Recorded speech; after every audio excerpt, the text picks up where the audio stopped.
Welcome to this explainer. Today, we're exploring something that is, honestly, incredibly intimate, deeply relatable, and, let's be real, often completely misunderstood. We're breaking down the hidden architecture of the high IQ mind. I mean, think about it. Have you ever been right in the middle of a conversation, and while the other person is still talking, your brain is just running a million miles a minute? You're drafting responses, editing them on the fly, and calculating their precise impact before you even make a sound. It's a fascinating cognitive phenomenon, and we're going to unpack exactly how the whole shebang works. Seriously, ask yourself right now, ever feel like there's a second person living inside your head? Now, obviously, we aren't talking about a literal ghost here, but rather a very distinct, hyper-aware inner voice. It's like having this internal reviewer constantly standing over your shoulder. It's an active, relentless presence that watches what you do, critiques your actions, and rigorously analyzes your own logic before you even dare to open your mouth. We call this the hidden mental editor, and the fact that this editor even exists brilliantly illustrates a huge divide in how we humans communicate. You see, most people out there, they speak simply to react. They hear a prompt, and boom, they immediately vocalize their very first thought. But individuals with an active mental editor do something entirely different.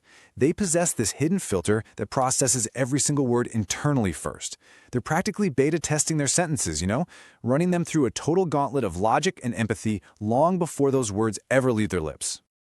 So, where does this editor actually come from? Let's peel back the curtain in Section 1, Meet Metacognitive IQ. This is where we look at the actual science behind this mental architecture and uncover the rarest cognitive trait of them all.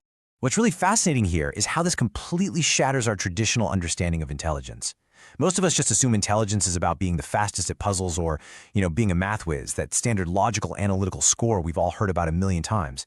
But cognitive science actually shows us there are 5 distinct types of IQ.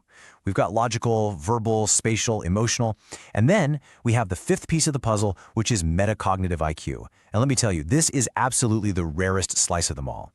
By definition, metacognitive IQ is the ability to think about your own thinking. Just take a second with that. It's a bit of a mind-bender, right? But true psychological power doesn't actually come from how fast your brain runs. It comes from how effectively you manage your own mind. It's all about having this profound self-awareness, to actively monitor your own biases, to step back and question your underlying assumptions, and to intentionally adjust your mental strategies in real time as complex situations unfold. Let's look at how this plays out in our everyday experience, because the contrast is pretty stark. Most people go through life as mere passengers in their own minds. They are literally just along for the ride, driven almost entirely by impulse and immediate, unfiltered reactions. But those with a high metacognitive IQ, they are the pilots of their own minds. They have their hands firmly on the controls, navigating their consciousness with intent, foresight, and absolute precision. Okay, let's dive into this in Section 2, Habits of the Editor. We're going to explore the everyday manifestations of this trait because having a high metacognitive IQ definitely doesn't stay hidden for long. If you have an active mental editor, I'm willing to bet you do these 3 things constantly. First, simulating future conversations in your head long before they ever happen. Second, imagining how tiny, alternate word choices might completely alter the outcome of an interaction. And third, engaging in intense strategic preparation for what should be totally normal social interactions. Now, society often writes this off as just overthinking, but actually, scratch that, we really need to reframe it. This isn't just anxiety. Your brain is literally engaging in advanced predictive processing. You are modeling possibilities and mapping out complex decision trees before the event even occurs. And because of that crazy predictive modeling, your internal editor operates on a totally different timeline than most people. It really boils down to the difference between rushing to be right versus valuing being precise over fast. The mental editor deliberately delays judgment. While everyone else is shouting out their very first hot take just to be heard, you let ideas sit. You let them evolve. You examine a single thought from multiple angles, because to your mind, being accurate and precise is infinitely more valuable than just being the loudest one in the room. But I want to pause here and slow down for a moment, because as powerful as this cognitive architecture is, it brings us to Section 3, the silent struggles. Having a mental editor isn't always a walk in the park, and it often leads to intense inner battles that very few people on the outside will ever truly understand. Probably the most common struggle you'll face is analysis paralysis. Because your mind never really shuts off, your editor forces you to replay every single possibility, every potential outcome, and every downstream consequence. This is an exhaustingly heavy burden.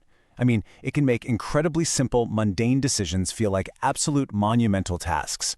Picking a restaurant for dinner, that can suddenly feel as high stakes as a grandmaster chess match. Then, there's the intense burden of hyper-awareness. You don't just see the surface level of interactions, you see all the gears turning underneath. And this creates an exhausting sensitivity to dishonesty or manipulation. When your baseline is rigorous truth and precision, well, you develop a uniquely low tolerance for inauthenticity.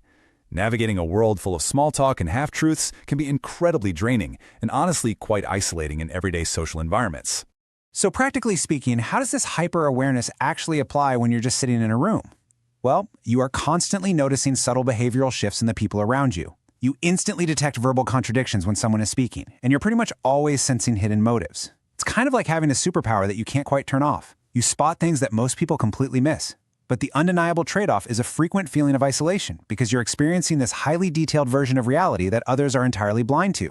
Which brings us to a really fascinating question in Section 4, Origins of the Editor. Where does it come from? Were you just born with this hyper-analytical brain, or was it built over time? Let's explore the psychological and developmental roots of this unique cognitive architecture. And this brilliantly illustrates how survival mechanisms often quietly evolve into powerful cognitive traits. For example, if you endured unpredictability in childhood, you likely developed hypervigilance, constantly sensing emotional shifts in the room just to stay safe. Well, as an adult, that trauma response evolves into a profound micro-detail awareness and a highly tuned intuition. Similarly, multilingual people often develop very strong mental editors. Because they spend their lives constantly switching between different cultural lenses and emotional frameworks, they develop a highly flexible identity. This makes them incredibly grounded and, honestly, very difficult to manipulate. When you view it through that lens, everything shifts. And that brings us perfectly to Section 5, a rare gift. Let's talk about embracing metacognition, because this intense self-awareness is definitely not a curse, and it's certainly not a flaw. I want you to consider this for a second. Your mind values truth more than belonging. That is the core of who you are. Having this intense internal awareness can absolutely feel like a lonely road sometimes. You might find yourself standing alone in a room, but listen, it's not because you're unlikable. It's because you categorically refuse to conform to a group mentality or fake your reactions just to fit in. Your refusal to compromise the truth, that is a profound evolutionary strength. Ultimately, this is a rare cognitive gift. You don't need to fundamentally change who you are or try to artificially turn off your intelligence. No way. What you actually need is balance and boundaries. The goal here is to understand exactly how your mental editor operates so you can put it to work for you. You have to learn to use it as a highly calibrated tool. Step into that pilot seat rather than feeling like a helpless victim to the endless loop of your own thoughts.